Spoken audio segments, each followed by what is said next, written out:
दोस्तों, आपको गोपाला जी का नमन। गौ गाय माता के विषय में कितना सब कुछ जानते हैं। 33 करोड़ 33 कोटि देवी देवताओं का वास है गाय के शरीर में। इसलिए कितना हमारा एक धार्मिक आस्था के प्रतीक बन जाती है गौ माता। भरे पड़े हैं धर्मशास्त्र। देखिए, हम अपने हिंदू वाङ्मय में हमें मिल जाएगा। और अगर इसको बिल्कुल प्योर आध्यात्मिक दृष्टिकोण से देखें तो इसमें लक्ष्मी जी का वास माना गया है। कहते हैं ना कि लक्ष्मी जी का वास है। यहाँ तक लिखा है, श्री सूक्त में भी वर्णन आता है कि लक्ष्मी जी का निवास ताजे गोबर में है। लक्ष्मी जी के पुत्र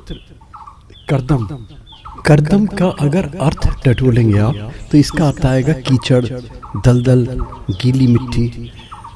ये इतनी महानता, इतना महत्तम गौ माता का। इसीलिए धर्म में आस्था का प्रतीक है। हमारे तीन जो हमारे प्रतीक हैं, गायत्री, गौ और गंगा।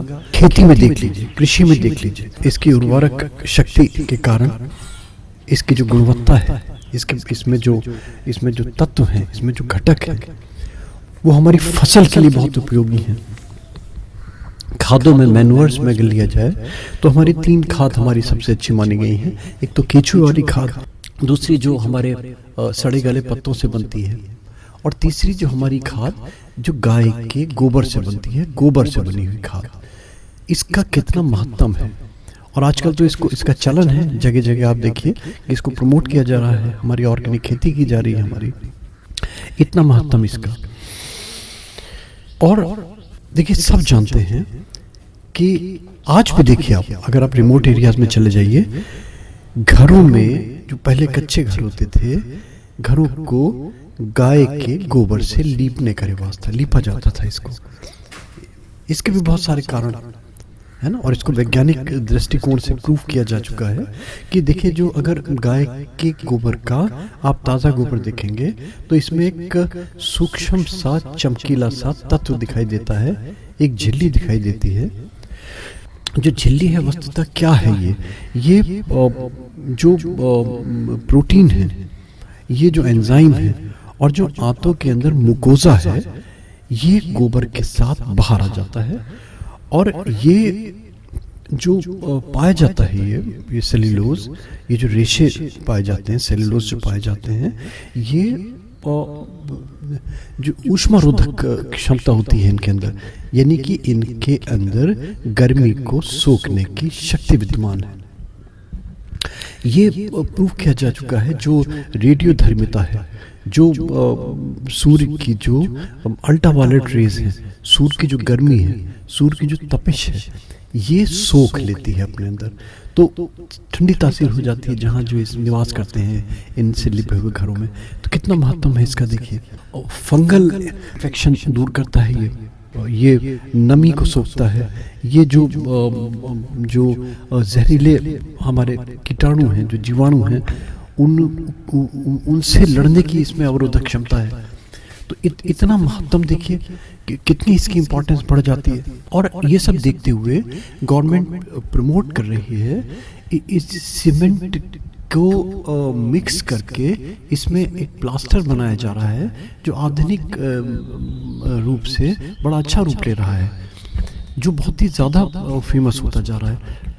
लोग प्रेफर कर रहे हैं इसको कि गाय के गोबर से निर्मित जो सीमेंट बन रहा है उसको लेपन किया जाए, उससे यूज़ करा जाए घर में, घर बनाते समय। और आयुर्वेद में देखिए, आप सब देखते हैं इसमें अगर इसका केमिकल, इसके इंग्रेडिएंट्स देखें इसके अंदर, तो आप पाएंगे विटामिन B12 रिच है गाय का गोबर। और बहुत सारे इसके अंदर फास्फोरस है, इसके अंदर नाइट्रोजन होता है, इसके अंदर चूना कैल्शियम होता है, इसके अंदर पोटेशियम होता है, इसके अंदर मैग्नीशियम होता है, इसके अंदर सिलिकॉन होता है, इसके अंदर एल्युमिनियम होता है, इसके अंदर गंधक होता है, और ताज्जुब करेंगे सुन के आप, आयोडीन होता है, इसके अंदर कोबाल्ट होता है, इसके अंदर मॉलिब्डेनम होता है इसके अंदर। तो इतने सारे घटक इसके अंदर हैं। सोचिए इसकी गुणवत्ता कितनी बढ़ जाती है। ये जो गुणवत्ता है ये किसी और के गोबर में, किसी और के लीड में, किसी और के शिप में नहीं होती, जो गाय के गोबर में चीज़ें पाई जाती हैं। देखिए, धर्म से जुड़ गया, आस्था से जुड़ गया, इसका केमिकल एनालिसिस बता दिया। और ये अब देखिए, मैं पहले बार बार कहता हूँ कि जब तक व्यक्ति को आस्था से नहीं जुड़वाया जाएगा, जब तक व्यक्ति का किसी चीज़ में स्वार्थ नहीं निहित होगा, स्वार्थ नहीं दिखाई देगा, तब तक उसका संरक्षण नहीं किया जाएगा। देखिए, गाय को इतने गुणों के कारण इसीलिए संरक्षण प्रदान किया जाता रहा कि धर्म से जोड़ दिया, इसको आस्था से जोड़ दिया, पूजा पाठ से जोड़ दिया, तो संरक्षण प्रदान होने लगा। मैंने बहुत सारी ऐसी चीज़ें दी, मैंने इसको एस्ट्रोलॉजी से जोड़ा। मैंने कहा गऊ का दान करो, सारे दोष नष्ट हो जाएंगे। कोई भी ग्रह क्लेश है, कोई भी एस्ट्रोलॉजिकल आपके एनालिसिस आप करते हैं, आप कोई भी ग्रह अगर मेलेफिक है आपका, गऊ का दान करें, गऊ को सेवा करें, गऊ के हरा चारा खिलाएं, गऊ के स्किन पे हाथ फेरें, बहुत सारे रोग नष्ट हो जाएंगे, शांति मिलेगी, डिप्रेशन दूर होगा, ब्लड प्रेशर शांत हो जाएगा आपका। और यहाँ मैं एक बहुत ही इम्पॉर्टेंट एक गुप्ताधिगुप्त प्रयोग बता रहा हूँ। ये मैं देखता था, सुनता था, पढ़ता था बहुत प्राचीन ग्रंथों में, मगर क्योंकि आधुनिकता के कारण और ये हमारा जो आपाधापी है, हमारे जो न्यू फैशन चल रहा है, इसकी आपाधापी देख रहे हैं, तो सब चीज़ें भूल गए हम लोग। तो ये एक छोटा सा प्रयोग, छोटी सी चीज़ करें, इससे गौ के प्रति एक तो आस्था पैदा होगी और आपका कार्य भी सिद्ध होगा। यानी कि एक पंथ दो काज। मिट्टी जमा कीजिए कुछ स्थानों की। एक तो वो स्थान जहाँ पे हाथी बनते हो, मिल जाएगी। कोई अगर प्रयास करेंगे 1 दिन में, 2 दिन में, 4 दिन में, कभी भी जमा कर लीजिए। जब कभी मौका मिले, हाथी जहाँ बनते हैं वहाँ की थोड़ी सी मिट्टी ले लीजिए। थोड़ी सी मिट्टी उस सरोवर की ले लीजिए, उस ताल की ले लीजिए, उस झील की ले लीजिए जहाँ पे कमल खिलते हो, कीचड़ युक्त मिट्टी हो, गीली मिट्टी हो, साफ सी मिट्टी हो, ऑब्वियसली देख लें। तीसरा, उस स्थान की मिट्टी ले लें जहाँ पे लक्ष्मी नारायण का कोई सिद्ध मंदिर हो।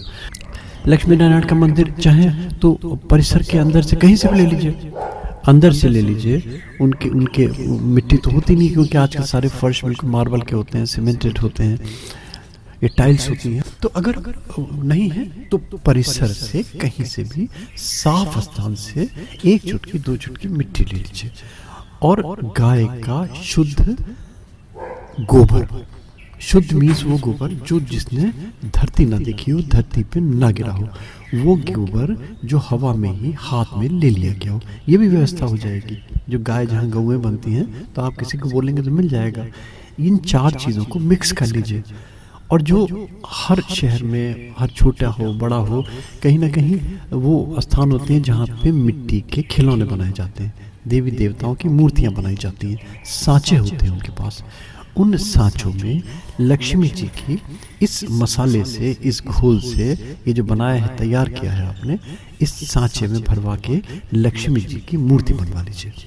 चाहे तो लक्ष्मी गणेश जी की मूर्ति बनवा लीजिए, उसको कलर करवा लीजिए, रंग करवा लीजिए, पेंट करवा लीजिए, उसको सुंदरतम रूप दे दीजिए, घर लाके उसको पूजा के स्थान में स्थापित कर दीजिए, अलंकरण कर दीजिए, उसका सजा दीजिए, उसको पूजा के स्थान में रखिए और इस मूर्ति की पूजा कीजिए। लोग कहते हैं कि मूर्ति बड़ी नहीं होनी चाहिए, ठीक है, अगर वो भी आता है तो 4 इंच 6 इंच की मूर्ति बनवा लीजिए, छोटी सी मूर्ति बनवा लीजिए और इस मूर्ति की लक्ष्मी स्वरूप मान के आप पूजा कीजिए। देखिए, गोबर की मिट्टी से निर्मित ये लक्ष्मी जी की मूर्ति और जो सामग्री आपने, जो मिट्टी ली है आपने जगह जगह की, 3 जगहों की, वो मिट्टी मिलकर जो लक्ष्मी जी की मूर्ति बन जाएगी, ये अपने में स्वयं सिद्ध विग्रह बन जाएगा आपका। और फिर इसमें जैसी भी श्रद्धा, जैसे भी आस्था, जैसे भी आपका ट्रेडिशन, जो भी मंत्र आपकी ज़ुबान पे चढ़ता है, वो आप जप कीजिए, आप पूजा कीजिए, पाठ कीजिए और इसको शुद्धता से रखिए। इसको कभी जैसे खंडित हो जाती है, कभी तो फिर उसको जल में विसर्जित कर दीजिए, पानी में बहा दीजिए उसको, उसके स्थान पे फिर इसी प्रकार से बना लीजिए दूसरी मूर्ति। और अगर और जाना चाहते हैं आस्था में तो फिर इसके प्राण प्रतिष्ठा करवा लीजिए, इसको शुभ मुहूर्त में स्थापित कीजिए, और भी अच्छा लगेगा। दोस्तों, ये छोटे छोटे से टिप, बहुत ही छोटे छोटे से टिप्स हैं ये मेरे, जो गौ के प्रति आस्था पैदा करेंगे और आपका भला तो करेंगे ही करेंगे। मान के चलिए, सत्य है ये, पुनः पुनः सत्य है।